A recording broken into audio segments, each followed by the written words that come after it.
గొప్ప తండ్రి, నీకు వందనాలయ్యా.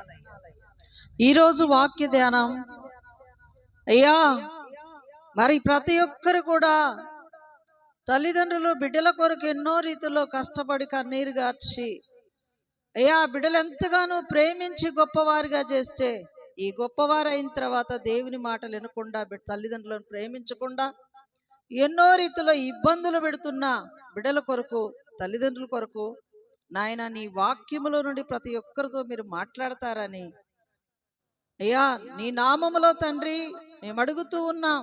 నా తండ్రి మాట్లాడతారని, ఆదియందు వాక్యముడను వాక్యమే దేవుడై ఉన్నావు, నువ్వు వాక్యము చేత ప్రతి ఒక్కరితో మీరు మాట్లాడతారని యేసు నామములో అడుగుచున్నాను తండ్రి. ఆమేన్. Praise Lord. హల్లెలూయా. దేవుడి నామానికి స్తోత్రాలు. మీ అందరికీ వందనాలు. దేవుడు ప్రేమించిన బిడ్డలు, తల్లిదండ్రులు ఎన్నో రీతుల్లో కష్టపడి కన్నీరు గార్చి ప్రార్థించి బిడ్డల కొరకు, కొడుకుల కొరకు ప్రయోజకులు కావాలని ఎన్నో రీతిలో బిడ్డలను పెంచి పెద్ద చేసి గొప్పవారైన తర్వాత ఆ బిడ్డలను ప్రేమించలేని స్థితిలో ఉన్నారు. ఆ బిడ్డలు తల్లులను తండ్రులను ప్రేమించలేని స్థితిలో ఉన్నారు. అటువంటి వారి కొరకు ప్రేమించిన వారికి వచ్చే ఆశీర్వాదాలు ఎలా ఉంటాయి, ప్రేమించిన వారికి వచ్చే యొక్క మరి బాధ ఎలా ఉంటుందో ఈరోజు వాక్యములో నేర్చుకుందాం. దేవుడు మనతో ఉన్నాడు. ఆయన నాతో ఈ రీతిగా నీవు మాట్లాడమని దేవుడు ఆత్మచేత కదిలికిచ్చాడు. తల్లిదండ్రులు వృద్ధాప్యం అయిపోయిన తర్వాత ఆ తల్లిదండ్రులు బిడ్డలను పెంచి గొప్పవారిగా చేసిన తర్వాత పిల్లలు తల్లిదండ్రులను ప్రేమించలేకపోతూ ఉన్నారు, గౌరవించలేకపోతూ ఉన్నారు, చూడలేకపోతూ ఉన్నారు, ఎన్నో రీతుల్లో ఇబ్బందులు పెడుతూ ఉన్నారు. ఆ తల్లిదండ్రులు ప్రేమ ఎటుపోయిందండి? ఆ తల్లిదండ్రులు ఎంతో గొప్పవారు కావాలని ఆశించి కష్టపడి కన్నీరు గార్చి వారి రక్తమాంసం వడిపి బిడలను ప్రేమించి గొప్పవారిగా చేశారు, ఉన్నతమైన స్థితిలో పెట్టారు. కానీ ఆ తల్లిదండ్రులు ఈరోజు గౌరవించలేని వారి స్థితి ఎలా ఉంటుందో దేవుని వాక్యములో చదువుకుందాం. మత్తయి సువార్త 15వ అధ్యాయము మరి 4-5 వచనములో దేవుని యొక్క వాక్యం ఈరోజు మాతో మాట్లాడుతూ ఉంది. తల్లిదండ్రులను గణపరచుమనియు తండ్రినైనను తల్లినైనను దూషించువాడు తప్పక మరణము పొందవలను అంటున్నాడు. ఇక్కడ దేవుడు ఏమంటున్నాడో తెలుసా? తల్లిదండ్రులను దూషించువారు ప్రేమించిన వారితో కాదు, దూషించిన వారితో దేవుడు మాట్లాడుతూ ఉన్నాడు. ఎలాగ మాట్లాడుతూ ఉన్నాడు? మళ్ళీ చదువు నానా. తల్లిదండ్రులను గణపరచుమనియు తండ్రినైనను తల్లినైనను దూషించువాడు తప్పక మరణము పొందవలననియు దేవుడు సెలవిచ్చెను. Praise Lord. హల్లెలూయా. మరణము వస్తుందంటే మధ్యలోనే నీవు తల్లిదండ్రులను ప్రేమించిన వారిగా ఉంటే నీకు మరణం రాదు. నీకు మరణం అస్సలే రాదు. నీవు ప్రేమించే మనసు లేదు. నువ్వు గొప్పవాడివై పెద్దవాడివై నిన్ను ప్రేమించి నిన్నెన్నో రీతిలో కలలు కని కష్టపడి పెంచిన తల్లిదండ్రులను దూరంగా పెడుతూ ఉన్నావు. వారికి ఎటువంటి ఆదరణ లేదు, వారికి ఎటువంటి ఆహార నిధులు ఇచ్చేవారివి కాదు. వారి ఆలోచనలను ఎలాంటి స్థితిలో ఉన్నారు నా తల్లిదండ్రులని ప్రేమించే స్థితి నీకు లేదు కదా. అందుకోసమే దేవుని కోపం వచ్చింది. దేవుడు ఏమంటున్నాడు? వారిని ప్రేమించి గౌరవించు, వాళ్ళకి కావలసిన నీ అవసరతలను తీర్చు. కానీ నీవు వాళ్ళు పెంచిన పెద్ద చేసి గొప్పవారిగా చేసి నీకు ఉన్నతమైన మెట్టెక్కించి నిన్ను ఈ స్థితిలో పెట్టినప్పుడు దేవుడు కూడా నిన్ను క్షమించడండి. అందుకోసమే దేవుడు సెలవిచ్చిన మాట ఒకటి ఉంది. కానీ ప్రేమించిన వారికి ఆశీర్వాదం ఉన్నది. అన్నం పెట్టలేవు, ఎలా ఉన్నావు అమ్మ అనలేవు, ఎలా ఉన్నావు నాయనా అని చెప్పి అడగలేవు. కానీ ఆ మాటే నీకు బంగారం అయిపోతుంది. నీకు ఆస్తి ఉంటే తీసుకుపోయి అనాథుల ఆశ్రయములు వేస్తావు, అన్ని వాళ్ళు చూసుకుంటారని.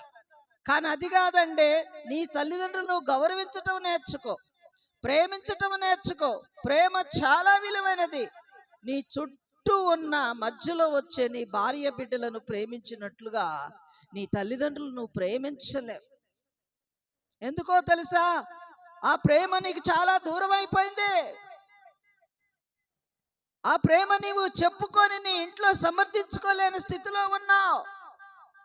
ఎప్పుడైతే నేను తల్లిదండ్రులను ప్రేమిస్తే నా భార్య పిల్లలు ఎక్కడ దూరం అయిపోతారో అని చెప్పని నీ ఆలోచనలో అనుకుంటూ ఉంటావు కదూ. కానీ అది తప్పు, అది చాలా తప్పు. ఇక్కడ వారికి కావలసిన ప్రతి ఆహారమును, వారికి కావలసిన ప్రతి ఒక్క మందులను వారిని ఏ రీతిగానైనా దగ్గరకు తీసుకొని, ఎలా ఉన్నారమ్మా, మీకేం కావాలి, ఏది అవసరమై ఉంటుంది, మీ ఆరోగ్యం ఎలా ఉన్నదని అడిగేవంటి వారు ఉన్నారా? లేరు. వారికి మంచి ఆహారం పెట్టాలి, కానీ అది కూడా పెట్టే స్థితిలో లేరు. చాలా మందిని నేను చూస్తూ ఉన్నాను, చాలా మందిని నేను చూస్తూ ఉన్నాను. ఇక్కడ తల్లిదండ్రులు మరి వృద్ధాప్య మందు వారి ద్వారా వచ్చే ఆశీర్వాదాలు ఎలా ఉంటాయో తెలుసా నీకు? నా బిడ్డలు ఎలాగ గొప్పవారవుతారు, నా కొడుకులు ఎలాగ గొప్పవారవుతారు, ఎలాగ ఆశీర్వదింపబడతారు, ఉన్నతమైన మెట్టెక్కించాలి, నా పిల్లల కొరకు నేను ఆస్తిని సంపాదించాలి, వారికి అన్ని సమృద్ధిగా ఉంచాలని ఒక ఆశ తల్లిదండ్రులకు ఉంటుంది. ఆశను నువ్వు ఎప్పుడు కూడా గుర్తుపెట్టుకోలేవండి. ఆశను ఏం చేస్తా ఉంటావు? ఇక్కడ ఇస్సాకు వృద్ధుడైపోయే టైంలోని తన యొక్క కుమారుల్ని పిలిచి, నాకు మందదృష్టి కలిగింది అయ్యా, మంచి ఆహారం పెట్టు, నీకు నేను గొప్ప ఆశీర్వాదాలు ఇస్తానన్నాడు. ఎప్పుడు వచ్చినాయో తెలుసా ఆశీర్వాదాలు యాకోబుకి? మంచి ఆహారం పెట్టినప్పుడు వచ్చింది. మంచి ఆహారం అతి త్వరలో ఆహారం సిద్ధుబాటు చేసుకొని వచ్చాడు. కానీ నీవు పెట్టాలనే ఆలోచన నీకుంటే దేవుడు నిన్ను ఆశీర్వదిస్తాడు. నువ్వు తల్లిదండ్రులు ప్రేమించాలన్న ఆలోచన ఉంటే దేవుడు నిన్ను ఆశీర్వదిస్తాడు. ఎందుకో తెలుసా? ఆ ఆశీర్వాదాన్ని నువ్వు పోగొట్టుకుంటున్నావు. ప్రభువు నిన్ను ప్రేమించి ఆవసి పొడిగించి మొక్కగానే నాటినప్పుడు ఆ మొక్కను తుంచేయకుండా ఎన్నో రీతిలో ఉపవాసం ఉండి నడుము కట్టి బిడ్డలను పెంచి పెద్ద చేసిన ఆ తల్లిదండ్రులు తిరగబడుతూ ఉన్నారు, తల్లిదండ్రులను దెబ్బలు కొడుతూ ఉన్నారు, దూషిస్తూ ఉన్నారు, అవమానిస్తూ ఉన్నారు, అపహాసిస్తూ ఉన్నారు. నువ్వు ఒక ఆఫీసర్ స్థాయిలో ఉంటే అక్కడికి వస్తే వాళ్ళని ప్రేమించే స్థితిలో ఉండవు, వీళ్ళెవరో అని చెప్పుకునే స్థితిలో ఉంటావు. కానీ ఆ స్థితిని నీవు మారాలంటే నువ్వు ప్రేమించాలి. ప్రైజ్ లార్డ్, హల్లెలూయా. నువ్వు ప్రేమించాలి. నీ తల్లిదండ్రులు సావుకు ముందే ప్రేమించాలి. చచ్చిపోయిన తర్వాత నువ్వు ఎన్ని రీతుల్లో కార్యక్రమాలు చేసి గొప్ప మొప్పులు తెచ్చుకున్నా కూడా ప్రేమ నీకు రాదు. ప్రైజ్ లార్డ్, హల్లెలూయా. వారికి సంతోషం ఉండదు, వారికి సమాధానం కూడా ఉండదు. చనిపోయిన తర్వాత చూడటానికి వస్తారా? అయ్యో, అనేకులు వచ్చి అమ్మ వాళ్ళ కొడుకు బిడ్డలు ఎంత చక్కగా చేశారో దిన కార్యక్రమాలని చెప్పుకుంటానికి మాత్రమే పనికొస్తుంది. కానీ ఇంకా ఎందుకు పనికిరాదు? అన్నీ కూడా దేవుడు చూస్తూ ఉన్నాడు. నీ నటన ప్రేమ అన్నీ కూడా దేవుడు చూస్తూ ఉన్నాడు. ప్రైజ్ లార్డ్, హల్లెలూయా. నీ ప్రేమలో ఎంతవరకు నటన ఉందో అనేది చూస్తూ ఉన్నారు. కనుక మనకు ఆశీర్వాదం రావాలంటే ఎన్నో రీతుల్లో కష్టపడి రుచికరమైన భోజనాలు పెట్టడం వల్ల, రుచికరమైన ఆహారము తేయటం వల్ల, రుచికరమైన మంచి ప్రేమను తల్లిదండ్రుల్లో పంచటం వల్ల ఆ వృద్ధులకు ఇంకా కొంతకాలం బ్రతుకుతారు అంటున్నారు. ఒక కొడుకున్నాడండి, ఏం చేశాడో తెలుసా? ఆయన చేసినది మరణము. తల్లిదండ్రులు చూడకపోతే శిక్ష అంటారే, అదే పాయింట్ అంటూ ఉన్నాడు. ఏమంటున్నాడంటే మరణ శిక్ష. ఏ శిక్ష? ఎవరి నుంచో రాదు, తల్లిదండ్రులను నువ్వు చూడకపోవటమే మరణ శిక్ష. తల్లిదండ్రులను ప్రేమించకపోవటమే మరణ శిక్ష. అదే ఇక్కడ చెప్తూ ఉన్నాడు. చదువు నాన్న, మత్తయి సువార్త 15వ అధ్యాయము 4-5 వచనములో చక్కగా శిక్షను ఎవరూ తీసుకురాటల్లా. నీ ప్రవర్తన వల్ల, నీ క్రియల వల్ల, నీ నడవడి వల్ల, నీవు నటించే ప్రేమ వల్ల, తల్లిదండ్రులు చెయ్యని మేలు వల్ల ఈ శిక్షణ నీకు వస్తూ ఉంది. Praise Lord. హల్లెలూయా, హల్లెలూయా, హల్లెలూయా. ఇక్కడ యాకోబు ఏం చేశాడు? మోసగాడు కాదు, మంచి ప్రేమను పంచాడు. అతి త్వరలో శ్రేష్టమైన ఆహారాన్ని తీసుకొచ్చి పెట్టడానికి ఇక్కడ అంటున్నాడు. ఆదికాండం 27:4 మంచి రుచికరమైన భోజనము తీసుకురా అయ్యా అని కొడుకును పిలిచి యోసేపుతో చక్కని మాట చెప్పాడు. మరి పెట్టడం వల్లనే కదా, మంచి ఆహారం పెట్టడం వల్లనే కదా. చదువునానా, నేను చావక మునుపు నిన్ను నేను ఆశీర్వదించినట్లు నాకిష్టమైన రుచిగల భోజనములను సిద్ధపరచి నేను తినుటకై నా యొద్దకు తెమ్మని చెప్పెను. Praise Lord. హల్లెలూయా, హల్లెలూయా, హల్లెలూయా. వారి చేతగాని టైంలో పెట్టవలసిన బాధ్యతలు ఎవరికి ఉన్నాయండి? నేను సావకముందే, నేను ఈ లోకాన్ని ఇడిచిపోకముందే, అయ్యా నాకాడ గొప్ప ఆశీర్వాదాన్ని మీరు బ్రతకటానికి నేను ఇస్తాను, నాకు మంచి భోజనం పెట్టమని ఇసాకు అడిగినప్పుడు తన కుమారుడు ఏం చేశాడో తెలుసా? యోసేపు కష్టపడ్డాడు, ఇస్సాకు తన కుమారుడగు. Praise Lord. హల్లెలూయా, హల్లెలూయా, హల్లెలూయా, హల్లెలూయా. ఏటాడి అడవికి పోయి ఆలస్యమైనందున దేవుడు రెబ్బకా ఏం చేసిందంటే యాకోబును సిద్ధుబాటు చేసింది. అది యాకోబు తప్పు కాదు, సిద్ధుబాటు చేసి అతి త్వరలో ఈ యాకోబు ఎందుకంటే తల్లి మాట వింటాడు, తల్లి చెప్పినట్టు చేస్తాడు, తల్లిదండ్రులు గౌరవిస్తాడు, వాళ్ళ చుట్టూ ఉంటాడు, వాళ్ళ మాటలు వింటాడు, వాళ్ళ పరమచిస్తూ ఉంటాడు. అప్పుడు తల్లికి ఏం కలిగిందో తెలుసా? ప్రేమ కలిగింది. Praise Lord. హల్లెలూయా, హల్లెలూయా. ప్రేమ కలిగి ఏం చేసిందంటే చక్కటి భోజనాన్ని సిద్ధం చేసి, అయ్యా నువ్వు తీసుకుపోయి మీ నాయనక పెట్టు, నీకు మంచి ఆశీర్వాదం వచ్చిందని చెప్పింది. దానివల్ల ఏమొచ్చింది? ఆ భోజనం వల్ల ఏమొచ్చింది? ఆశీర్వాదం వచ్చింది. Praise Lord. హల్లెలూయా, హల్లెలూయా, హల్లెలూయా, హల్లెలూయా. అక్కడ శాపము కొట్టివేయబడ్డది. మోసంగా అది చేసింది. త్వరపడి తల్లిని ప్రేమించి తల్లిదండ్రులు తల్లి మాట ఇంటూ తండ్రి మాట ఇంటూ అతి త్వరలో దగ్గరలో ఉన్న కుమారుడు అన్నీ సిద్ధం చేసి తీసుకొచ్చాడు గనక యాకోబుకు గొప్ప ఆశీర్వాదాన్ని దేవుడు అనుగ్రహించాడు తండ్రి చేత. మరి నీవెలా ఉన్నావు? నీ పరిస్థితి ఎలా ఉంది? ఒక కుమారుడు ఉన్నాడంట. ఒక కుమారుడు ఏం చేశాడో తెలుసా?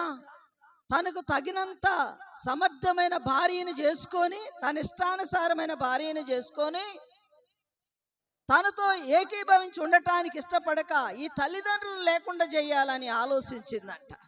ఆలోచించి ఏం చేసిందో తెలుసా? నేను ఎక్కడికి రావాలంటే నువ్వు ఒకటే చెయ్యాలని తన భర్తతో అన్నదంట. ఏమన్నది? నేను నీ ఇంటికి వచ్చి మనము కలిసి ఉండాలంటే నువ్వు ఒకటి చెయ్యాలన్నదంట. ఏం చెయ్యాలమ్మా అని చెప్పానండి అని అన్నాడంట. అన్నప్పుడు నీ తల్లి గుండెను తీసి బయటికి తీసి పెట్టు, అప్పుడు నేను వస్తాను అన్నదంట. దీనికి కూడా సిద్ధపాటు కలిగిందంట తన కుమారుడు.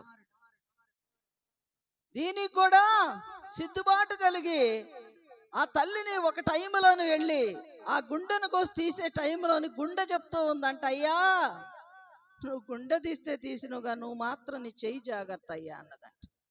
Praise Lord. హల్లెలూయా, హల్లెలూయా, హల్లెలూయా, హల్లెలూయా. తల్లి ప్రేమ మరణం వరకు నిన్ను ప్రేమిస్తానే ఉంటూ ఉంది. మరణం వరకు ఎంతగానో నీ ప్రేమ ఎంతవరకే నటిస్తూ ఉంది. నీ కొడుకులను చూసుకొని, నీ బిడ్డలను చూసుకొని, నీ భార్యను చూసుకొని, కనీసం కారం మెతుకులు పెట్టడానికి కూడా నీకు మనసు రాని స్థితిలో ఉంటే నీ అంత భస్తుడే లేడు. అలాంటి తల్లిదండ్రుల ప్రేమ ఎంత గొప్పదో తెలుసా? అయ్యా అప్పుడు అనిపించిందంట ఆయనకి, అయ్యో పనికిమాలి దాని మాటలేని నా తల్లిని ప్రేమించలేక నా తల్లిదండ్రులు దేశించి ఆ గుండె కూడా నాకు బుద్ధి చెప్పిందని చెప్పని ఏడ్చాడంట. విలువిలువలు ఆడిపోయిందంట. ఇక తల్లి తిరిగి వచ్చిద్దా? తిరిగి రాని లోకంలోకి వెళ్ళిపోయింది కదా. ఇలాంటి ప్రేమికుల కొడుకులు ఉన్నారు, ఇలాంటి పనికిరాని కోడళ్ళు ఉన్నారు, ఇలాంటి పనికిరాని ఆలోచన కలిగిన వారు ఉన్నారు. అమ్మ ప్రేమ ఎటువంటిదో తెలుసా?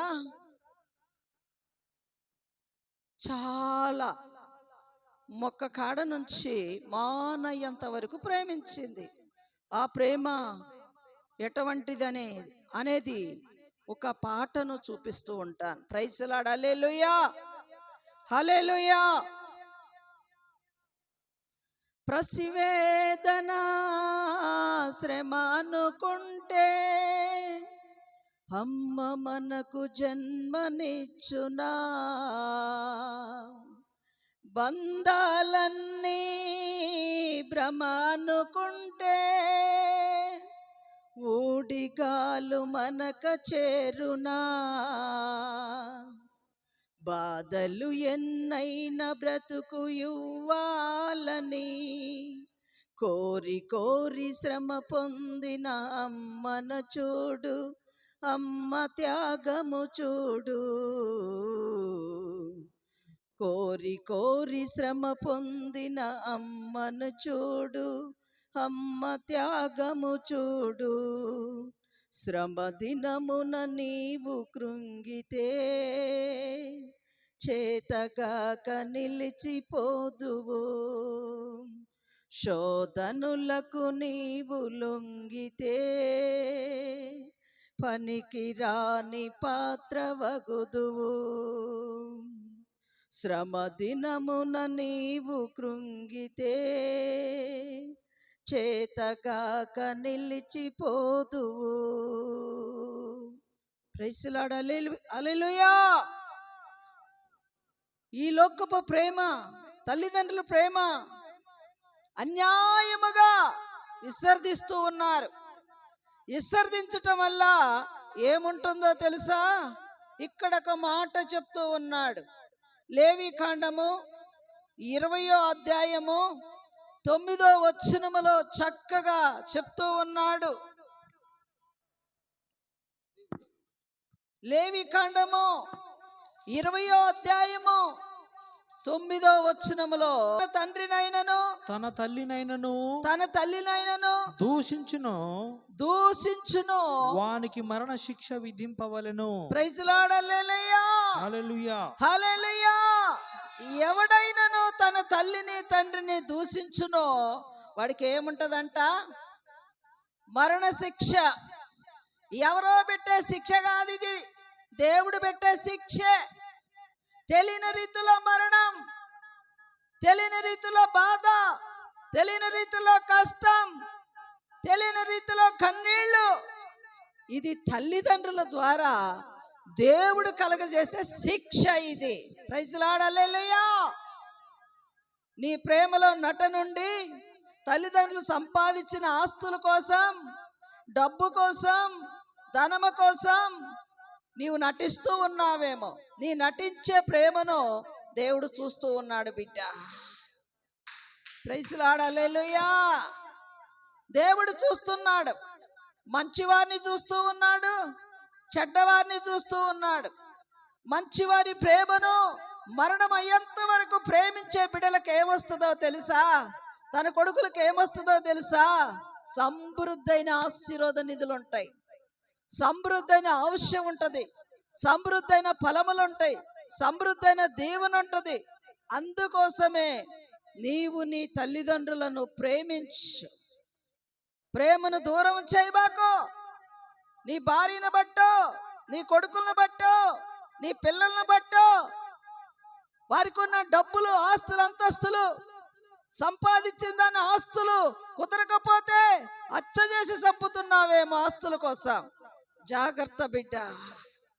దేవుడు నిన్ను చూస్తూ ఉన్నాడు.